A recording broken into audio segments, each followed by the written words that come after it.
আপনি যেদিন মারা যাবেন, ওয়াল্লাহি আল্লাহর কসম, বিশ্বাস করেন আপনাকে যে স্থানে রাখা হবে সেই স্থানে অনেক দিন যাবত মানুষই যাবে না।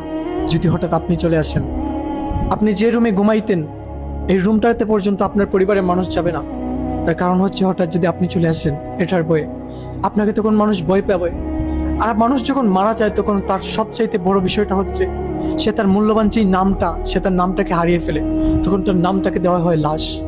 আর আমরা এইটুকু দুনিয়াতে এসে আমরা এত অহংকার করি, আমাদের অহংকারের জন্য আমরা টিকতে পারি না একটা সেকেন্ডও।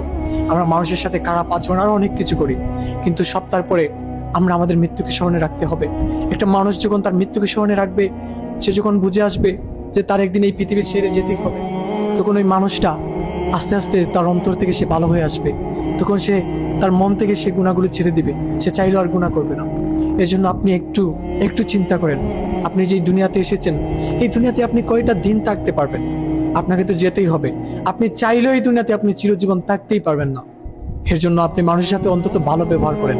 অন্তত আপনি মৃত্যুর পরে যে আপনার একটা চির জিন্দেগি যে জায়গাটা আছে, এই জায়গাটার জন্য একটু ফিকির করেন।